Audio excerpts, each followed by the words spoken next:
अयोध्या में जब से ही किया भइल देखो गाना हम बोले रही है का गोली मास्टर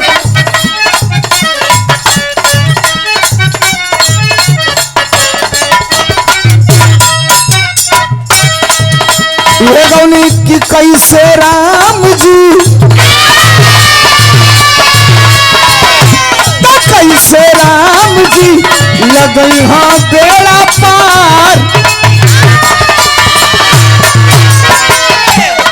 अच्छा देहात में लोग कहेला कि जकर केहू ना सहारा होकर राम जी हम लोग राम जी के पुजारी हैं जा हम लोग बाप दादा राम जी के पूजेला लेकिन तनी हई सुनबा लोग कैसे राम जी लगई हाँ बेड़ा पार कैसी उनकी धरवे में भई कैसे राम जी लगई हाँ बेड़ा पार कैसी उनकी धरवे में भई।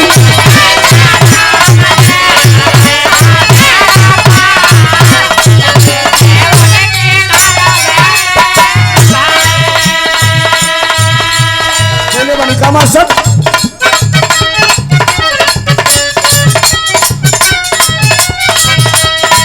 कैसे राम जी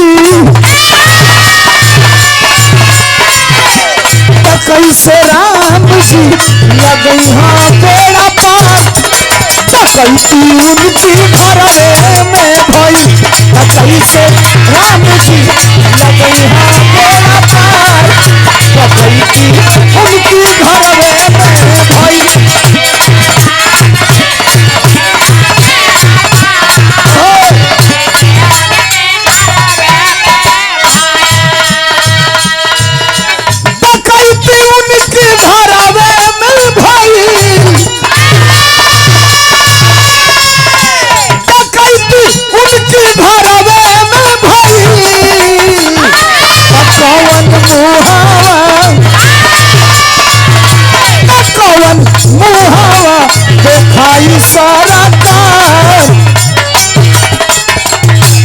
कौन मुहावा देखाई सरकार तकैती उनकी धरवे में भई कौन मुहावा देखाई।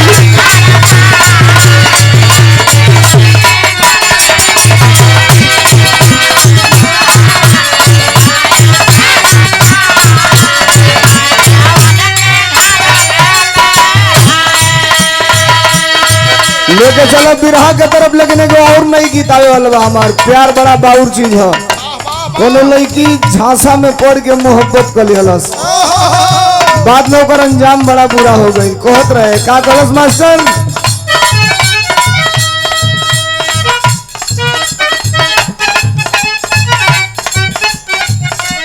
इस 100 रुपया हमारे मुलायम भैया के तरफ से बहुत धन्यवाद बा बहुत नमस्कार बा। प्यार में पड़ के तू हंस काली हनीला भुमरे सदिया राजा जी प्यार में पड़ के तू हंस काली हनीला भुमरे सदिया राजा जी।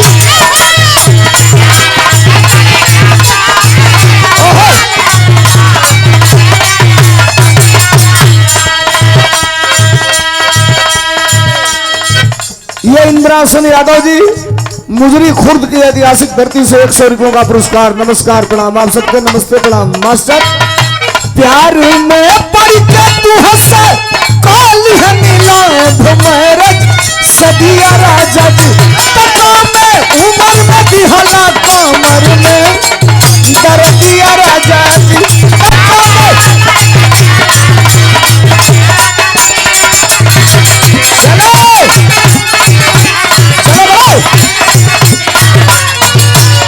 हमको नहीं तो कहे लो सोलंकी अंड बंड बोला था। एक दिन हवाई जहाज में 3 लोग जा रहे थे, एक इंडिया का था, एक जापान का था, एक चीन का था। और इंडिया ला पिछवा में बैठल रहे। जहाजिया जब उड़ गई तो चीन वाला कहा था कि मैं डॉक्टर हूं, एक आदमी का ऑपरेशन करके हमने किडनी चेंज कर दिया और जो चेंज करके टाका लगाया उसके 5 मिनट के बाद वो आदमी खड़ा होकर काम धंधा ढूंढना चालू कर दिया।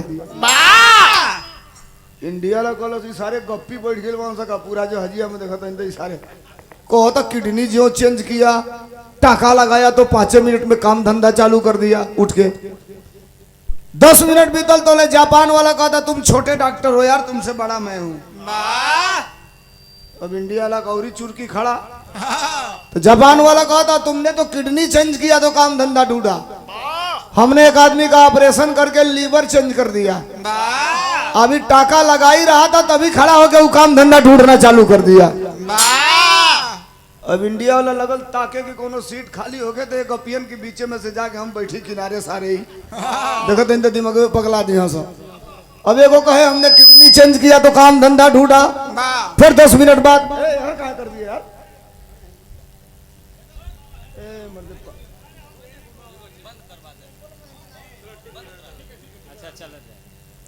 एगो कहा कि हमने किडनी चेंज किया तो काम धंधा ढूंढा, एक ने कहा हमने लीवर चेंज किया तो काम धंधा ढूंढा। अब इंडिया वाला खड़ा हुआ कहा चुप रहो सालो, तुम चीन के हो, तुम जापान के हो, लगे तुम लोग हाँकने की हमने किडनी चेंज किया तो काम धंधा ढूंढा, हमने लीवर चेंज किया तो काम धंधा ढूंढा। तुमने किडनी चेंज किया तो काम धंधा ढूंढा, तुमने लीवर चेंज किया तो काम धंधा ढूंढा। हम इंडिया वालों ने इंडिया में न किडनी चेंज किया न लीवर चेंज किया, हम लोगों ने इंडिया में केवल एक आदमी चेंज किया, सिर्फ एक आदमी। और जिस दिन से उसको चेंज किया उस दिन से हमारा पूरा इंडिया काम धंधा ढूंढना चालू कर दिया है, पूरा इंडिया।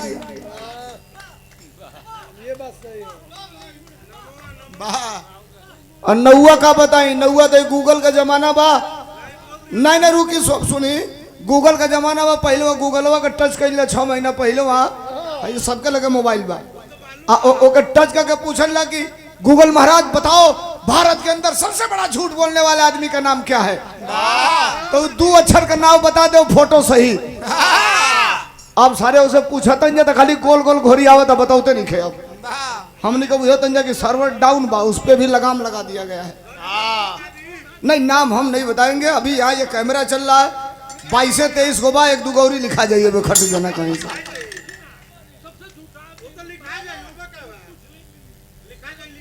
ये हमारे छोटे भाई विवेक भास्कर, राष्ट्रीय सचिव अंबेडकर वाहिनी देवरिया, हमारे मित्र भी हैं, भाई भी हैं, पारिवारिक सदस्य हैं।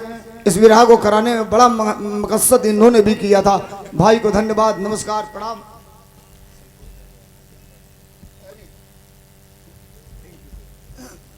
ये हमारे आजमगढ़ की ऐतिहासिक धरती से पियरका चचवा निके जिला में